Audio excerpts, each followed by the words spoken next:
Praise the lord. July 18, 2024. ఈరోజు దేవుని వాగ్దానం.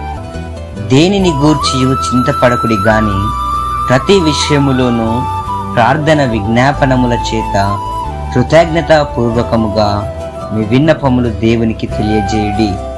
ఫిలిప్పీయులకు రాసిన పత్రిక 4వ అధ్యాయం 6వ వచనం.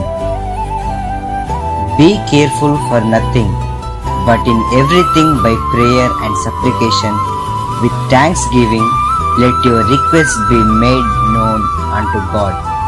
The book of Philippians chapter 4 verse 6. ఈరోజు దేవుడు నీతో ఏమని మాట్లాడుతున్నాడంటే, నీకు వచ్చిన సమస్యను బట్టి కృంగిపోకు. నీకు ఎన్ని సమస్యలు వచ్చినా నీకు కావలసిన ప్రతి ఒక్కటి దేవునికి కృతజ్ఞత పూర్వకముగా విజ్ఞాపన చేసినట్లయితే, కృతజ్ఞత పూర్వకముగా దేవునికి నీవు ప్రార్థన చేసినట్లయితే, అప్పుడు దేవుడు నీ సమస్య నుంచి విడిపిస్తానంటున్నాడు. నీకు కావలసిన ప్రతి ఒక్కటి సమకూరుస్తానంటున్నాడు.